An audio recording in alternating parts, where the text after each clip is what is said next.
due to structural weaknesses of the Italian economy, supported, of course, by an enhanced quality of public spending and more effective use of EU funds. So this is only one element, but I insist what we are expecting is, as the Italian authorities have already anticipated, is confirmation with facts, figures, dates of these measures. This is not only about austerity, once again, this is about lifting the growth potential of the Italian economy, which has very strong fundamentals, which has a clear dynamism that has been seen in the past, and there should be a way to lift this growth potential, to provide more jobs, to provide more sustainable growth, especially now that we are facing a slowdown on the economic recovery. The Italian economy has shown to have shown a lower growth than the average in the EU during the recovery, during the past months of the recovery. And this proves once again that we need reforms that can tap this potential which exists in the Italian economy. A follow-up? So we can say that in case the pension reform will be just one step, but there should be others, or not? We understand that the Italian authorities are committed to a growth agenda.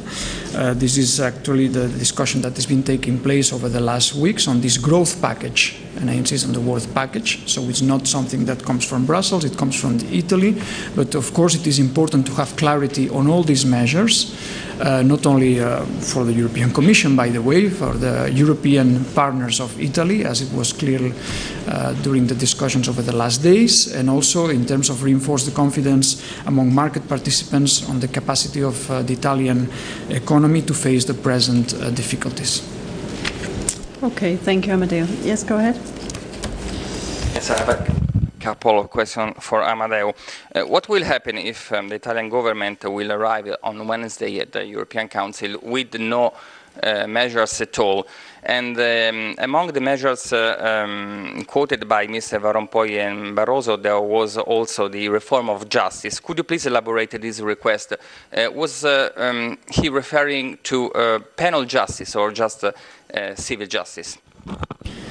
Once again, I will not engage in what-if scenarios first, and I insist that the Italian authorities have shown commitment to this reform agenda. What is important is that the European partners of Italy, all market participants, are convinced about this commitment, and the best way to do it is with concrete measures, of substantiating basically this agenda with concrete measures and a clear timeline. I will not elaborate on the precise elements of it. This is work in progress. We trust the European authorities understand the importance of taking these bold measures, and there are high expectations. It's now up to the Italian authorities to meet them. Yes. Second follow-up, go ahead. You know that justice is a key point in the Italian debate, so it's very important for us to know if the Commission and the Council are referring to civil justice or to criminal justice. I have no further comment at this stage on this issue. Lorenzo, on this? Sorry, Amadeo, but yesterday Van Rompuy made a list, and in this list justice was one of the points. Today you just have said now judicial reform. What do you mean by judicial reform? Because you know in Italy judicial reform for some government sources, Berlusconi, etc., means that he can get away without going to trials, for instance. So what do you mean by judicial reform exactly? Lorenzo, I will not follow you in that way, as you can imagine. I have no further comments to make on this, and I'm not the spokesperson, by the way, of Mr. Van Rompuy. I'm the spokesperson of the European Commission. The Italian authorities, once again, have shown the willingness to implement an ambitious reform agenda. You know that from the Commission we have insisted time and again that this is not only about austerity, but all the measures that could help to enhance the growth potential that the country has, that could provide a more sustainable economic model, that can also provide jobs, and in particular jobs for young people, since youth unemployment is one of the most serious problems. And in that context, I mentioned indeed these elements, among others, but I will not elaborate on that precise aspect now. Okay, thank you very much, Amadeo. Thomas. You are not the spokesperson of Mr. Van Rompuy, of course. I mean, this means that you don't share this point of view of Mr. Van Rompuy, that Italy should make a justice reform. I mean, is this a request the Commission supports? I have no comment on that, Thomas. I have no comment.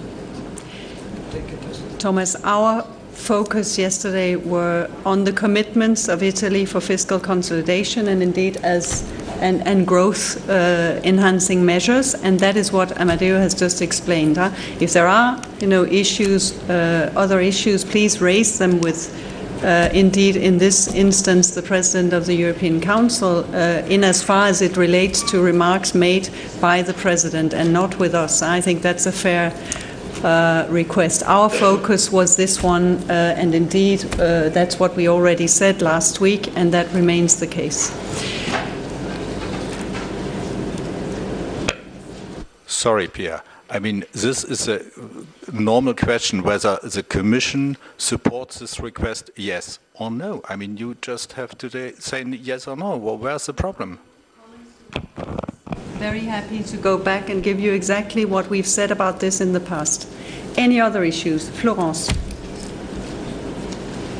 Merci Pierre. Une petite question pour savoir, est-ce que sur quoi portent les discussions avec les banques?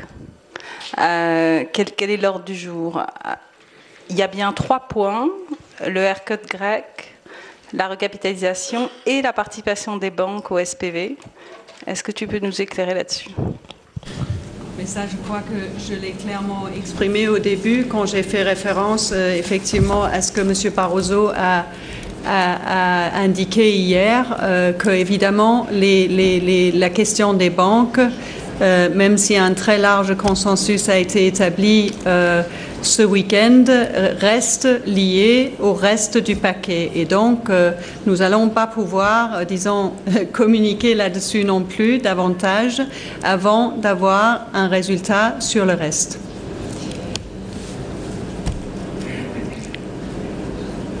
I have a state aid question for Amelia, if she's here, please. What is the latest regarding negotiations with Sea France, please? Christina, in lieu of Amelia. Hi, thanks. Yes, I'm replacing Amelia. I mean, I can't really say very much more than Amelia said last week already. As you know, we're waiting for information now from the French authorities.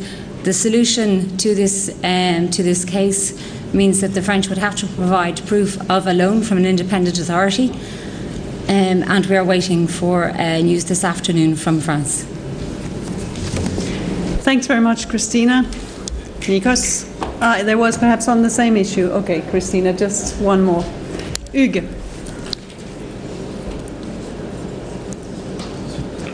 Oui, ce matin à 11h, le ministère français des Transports n'avait pas l'air très au courant qu'il fallait envoyer une réponse. Quelle est l'heure limite d'envoi de cette réponse? S'il n'y a pas de réponse à l'heure indiquée, qu'est-ce qui se passe? Écoute, comme je viens de dire, la solution doit inclure un prêt par une entité indépendante, seul susceptible de démontrer que les créanciers et autres participants du marché croient à la viabilité future de la compagnie Sea France. Si la France, comme Amélia a dit d'ailleurs la semaine passée ici, si la France n'apporte pas preuve de ce prêt, une décision négative sera alors communiquée au gouvernement français. Les deadlines, d'après mes connaissances, à ce date, c'est cet après-midi. Je n'ai pas une heure précise. Mais ça, je veux bien vous tenir au courant avec Maria. Merci. avant de te laisser repartir, voyons s'il y a d'autres questions là-dessus. Sur autre chose, d'accord? Merci. Alors, je crois que j'avais demandé à quelqu'un d'autre. Nikos, oui. Malheureusement, c'est encore pour Amadeo, il est parti trop vite, je crois. Je voudrais demander si la Commission participe aux discussions avec le secteur bancaire pour la décote de la dette grecque, parce que jusqu'à il y a maintenant, c'était une affaire du gouvernement grec et des investisseurs. Et je voudrais savoir aussi, parce que puisque les ministres grecs des Finances et son suppléant restent à Bruxelles jusqu'au mercredi, s'il y aura une rencontre prévue avec le commissaire ou un membre autre de la Commission. La réponse aux deux questions est non. Non, pour la première, non. Pour la deuxième, non, pas à ce stade. Merci beaucoup. Grisella, pour Amadeo aussi? Oui. Alors, pardon que je revienne à la question italienne, mais moi, je n'ai pas un problème politique, j'ai un problème technique. Est-ce qu'il y a vraiment un lien entre la réforme de la justice et la sortie de la crise, de votre point de vue?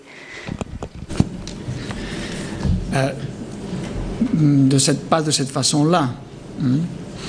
Pas de cette façon-là. Nous parlons ici de l'économie italienne et des mesures qui peuvent contribuer à augmenter le potentiel de croissance du pays. Donc à faciliter le business environment, l'environnement pour les entreprises, y compris à travers le système judiciaire. Donc toutes les réformes structurelles qui sont à bien de faciliter la création de richesses dans le pays. C'est ça, ni plus ni moins. Kostas. Thank you. I would like to ask, does the Commission realize that unless it applies corrective measures very quickly, the Greek program is going to collapse very, very soon? Thank you for your question. The Commission realized a number of factors concerning the Greek economy, and it's not something new, by the way. We are members of the Troika, so we are the best place to assess the situation when it comes to, for instance, the debt sustainability of the country, which is one of the most sensitive elements that has guided us when presenting our roadmap a few days ago. And we are extremely satisfied by the way that the European leaders have taken full ownership of this roadmap, of this 5-point plan, and they are, for the first time, I think, genuinely speaking, they are addressing all these challenges in parallel because they are interlinked. So yes, we realize the gravity of the situation. This is why we need this second program as soon as possible, taking into account all the elements that can contribute to make the debt sustainable in the medium and long term, not only in the short term. So yes, we do. A follow-up? Well, that's very encouraging, but I was referring more to the characteristics of the first Greek adjustment program. Now, do you realize that the second Greek adjustment program, which is based on the midterm fiscal strategy plan, is not viable as it stands today? Once again, we are working on the second program, on the successor program. And we are confident that this can address on a sustainable way, on a permanent basis, all the challenges. And you point out at the medium-term fiscal strategy of the Greek government. But it's not only about, let's say, the fiscal elements that we are talking about, it's also about the structural. And in that sense, you are well aware of the efforts that are being deployed, and in particular through the task force for Greece, to address what remains one of the main challenges, if not the main challenges, which is to generate growth and employment in Greece. Austerity, once again, I mentioned that for Italy, but it's even more relevant for Greece. Austerity is not the name of a game. This is about economic reform. In the case of Greece, the problems are deeply rooted. We are talking about decades of problems, chronic loss of competitiveness over the last decade.